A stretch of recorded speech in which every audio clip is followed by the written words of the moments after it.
Ako ang Kuya E.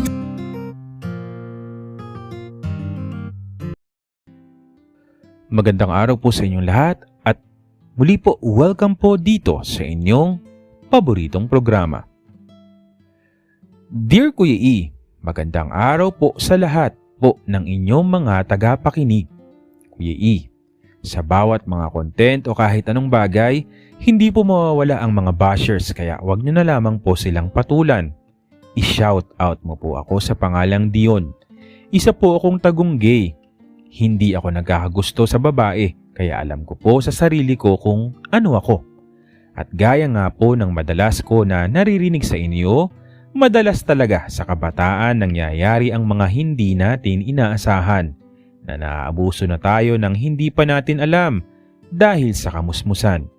Nasa 10 or 11 years old po ako nang una kong maranasan ang kamunduhan, Kuya E, at hindi po siya nalalayo sa akin. Tulad din po ng sa iba, Kuya E, ang aking tiyo na tawagin nating Leonard. Hindi naman po nagkakalayo ang edad ng aking tiyo Leonard na bunsong kapatid po ng aking ama. Siguro nasa 18 po siya noon. Magkasama po kami sa bahay at isa po kaming malaking pamilya. Kung yung iba po, Kuya E, na kwento na narinig ko sa inyo ay ang sila po yung naunang gumawa, ay sa akin naman po hindi, kundi ang tiyo Leonard ko po. Noon pa lang nakikita ko na yung kagandahan ng katawan ng aking tiyo Leonard. Pero yung masasabi ko bang L ay hindi ko pa lubos na maintindihan. May 3 kwarto po kami sa taas ng bahay at dahil sa maluwag ang kwarto ni Tio Leonard ay minsan po kahit mga pinsan ko ay doon natutulog. Dahil magiliw din po si Tio Leonard sa mga bata o aming magpipinsan. Pero isang gabi po, Kuya E, na ako lang at si Tio Leonard ang nasa kwarto ay may hindi ako inaasahang pangyayari.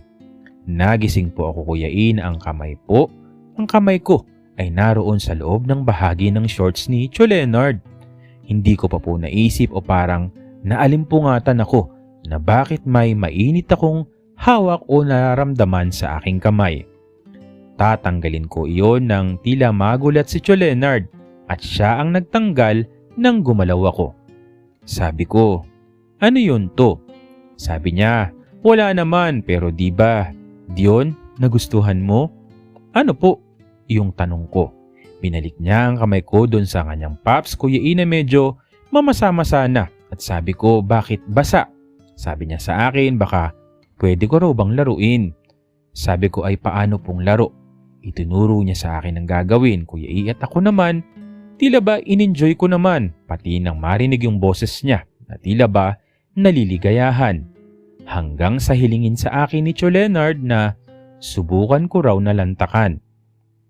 Sabi ko hindi ako marunong pero sabi niya basta subo ko daw at kung ano ang gusto ko, parang may kinakain lang. Sa una, Kuya E, medyo natakot ako kasi may taglay yung kalakihan pero siguro nga dahil sa iba ako nagawa ko yun at na-enjoy ko talaga yun.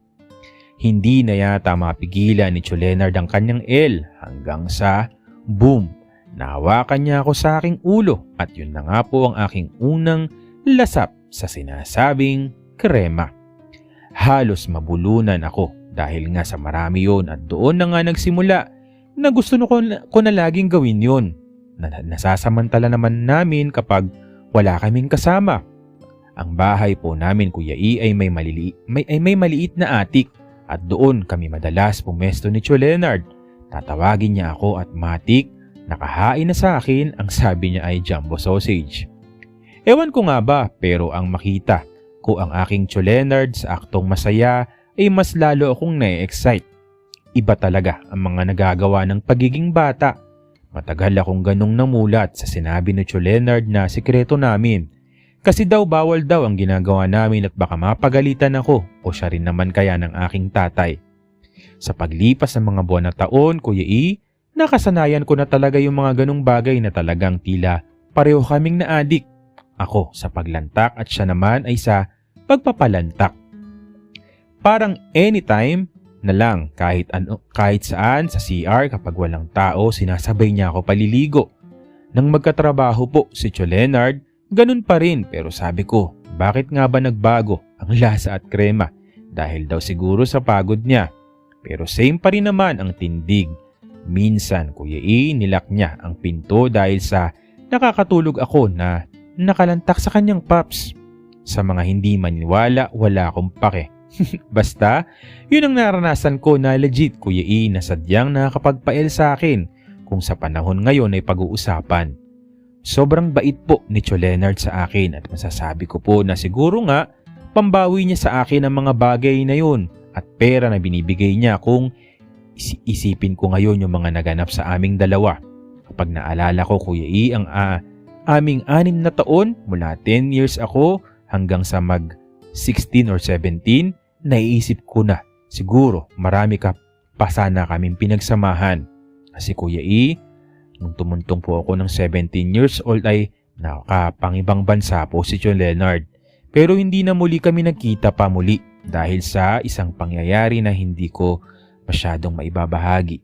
In short po, binawi na siya ng may kapal. Sa aming magpipinsan, ako ang pinaka-emosyonal at talagang hindi ko mapigilan ang maiyak. Ang makita ang kanyang pinaglagakang kabaong. Talaga nakakapanlumo. Kahit pala sa mga ganong pinagsamahan ay masasaktan ka na talaga namang what more pa kaya kung talagang may pag-ibig na iba sa iyong pagitan. Sa inyong pagitan. Matagal Kuya E bago ko nakamove on sa pagkawala ng aking Tio Leonard. Pero hindi kailanman malilimutan na minsan may mga kalokohang magugustuhan mo na hindi man maganda sa iba o sa harap ng ibang tao at magiging masaya ka naman sa bahagi ng buhay mo. Salamat po Kuya E at sa tagal na nangyari ito, hindi ko po alam na may iyak pa ako sa kwentong ito. Hindi lang po ito ang aking kwento. Kuya E, kung mabigyan po ako ng iba pang chance, ay makakapagbahagi rin po ako ng marami pa. At salamat po sa inyong pagbasa, hindi lang sa aking istorya kundi sa lahat po ng umaasa at nagtitiwala sa inyo. Tuloy nyo lang po ang inyong channel at adhikain na makatulong o maging buhusan ng mga kwentong hindi maibahagi sa iba o sa mga kakilala. We love you Kuya E and maraming salamat. Dion, well, salamat din sa iyo John. Well, sabi mo nga lagi marami talagang pagkakataon sa buhay na nangyayari yan nung ganyan, no? Dala ng kabataan, sabi ko nga nang lagi ko sinasabi, di ba? Malalaman mo na lang na mali yun sa huli o sa pagtanda mo, pero sino ba naman nga tayo para manghusga sa mga nagaganap na ganun? Siguro, kumbaga yung pambawi na lang nga niya, no? Yung pagiging mabait niya sa'yo na nag-iwan papala sa'yo ng magandang alaala ng kabataan at hindi mo siya, kumbaga, hindi ka rin niya inabuso, do di ko masabi talaga, no? Ayoko talagang hindi ko talaga masabi na hindi maabuso yung ganun, do may naging kapalit sa buhay mo, no? Pero anyways, no? Iba-iba talaga yung mga kwento ng mga nakalipas, no?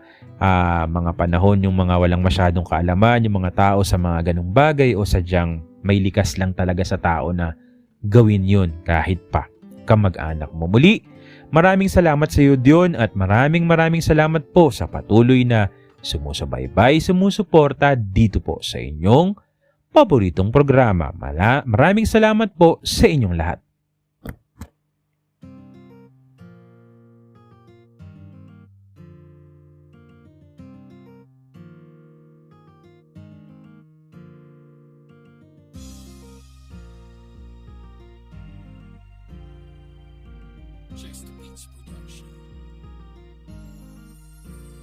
Sama-sama tayo sa pakikinig ng bawat kwento. Iba't ibang mukha at uri ng tao. Maging sino ka pa ay welcome ka dito. Maging inspirasyon sa kahit na sino. Masaya man o malungkot, nakakatawa. Sa tabi ang bawat bukod, di ka nag-iisa. Kaya tutok lang kayo sa bawat kwento na tatago sa inyong puso. Wala nang iba pa, nito lang yan sa paborito niyong programa na palagi niyong makakasama. Ako ang Kuya E nyo na pwedeng maging tito o papa. Lahat kayo'y makakasama, sintihan ng buhay. Iiyak mo kung ika'y nalulungkot, libangin sarili mo kung ikaw ay nababagot. Kung ikaw ay masaya, palagi lang tumawa ka. Dahil gusto ko na sana